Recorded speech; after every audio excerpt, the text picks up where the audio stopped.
আরে ও গিন্নি, তোমার এঁটো বাসনগুলো মাজা হলো? যদি হয়ে যায় তাড়াতাড়ি রান্না করে আমাকে খেতে দাও, বড্ড খিদে পেয়েছে আমার। দাঁড়াও গো, আর কটা বাসন মাজা বাকি আছে, সেগুলোকে মেজে তারপর রান্নাঘরে গিয়ে তোমার জন্য খাবার করছি। তা গিন্নি, বাড়িতে রান্না করবার মতো কাঁচা সবজি আর মশলাপাতি আছে তো, নাকি আবার কিনে আনতে হবে? না গো, কিছুই নেই, সবই তো শেষ হয়ে গেছে প্রায়, তোমাকে আবার দোকান থেকে কিনে আনতে হবে। কিনে আনতে হবে মানে? এই তো কদিন আগে আমি কত দোকান বাজার একসাথে করে নিয়ে এলাম, এর মধ্যে সব শেষ হয়ে গেল। তার শেষ হবে না? গত 2 মাস আগে তুমি বাজারে গিয়েছিলে, তারপর থেকে আর বাজারের মুখও দেখোনি। আবার তুমি কিনা বলছো যে এই কদিন আগেই বাজার করে নিয়ে এলাম। তা 2 মাস হয়েছে তো কি হয়েছে, 2 মাসটা তো কম হলো নাকি?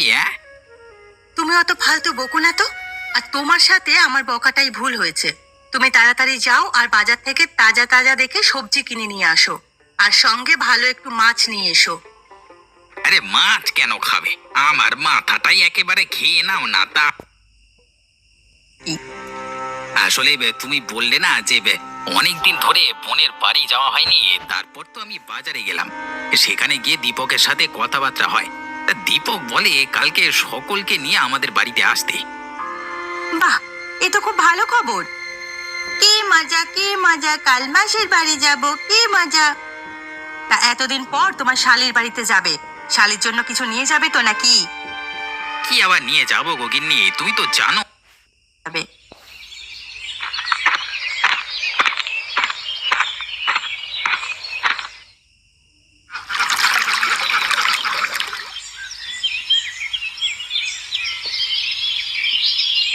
বোন, তাহলে তো আমাদের সব রান্না শেষ হয়ে গেল। এবার ওদেরকে ডাক, আর ডেকে ওদেরকে খেতে দে। এবার অনেক দেরি হয়ে গেল তো। হ্যাঁ হ্যাঁ দিদি, দাঁড়াও, আমি ডাকছি। কোথায় গেলে গো সব? চলে এসো, আমাদের রান্না শেষ হয়ে গেছে।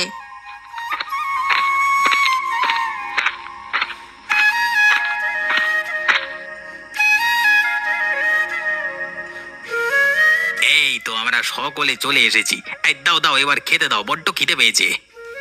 হ্যাঁ হ্যাঁ জামাই বাবু, তা দিদি আমাদের বাড়িতে এতদিন পর এলি, 1 সপ্তাহ না হলে কিন্তু তোদের বাড়ি যেতে দেব না আমি।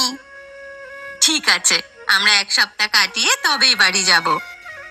তা শালি, কালকে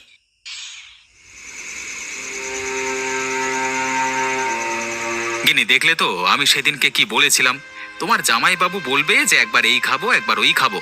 আজকে যেমন বললো যে ইলিশ মাছ খাবো, কদিন পরে দেখবে বলবে খাসির মাংস খাবো, তখন আমি অত কিছু আনতে পারবো না।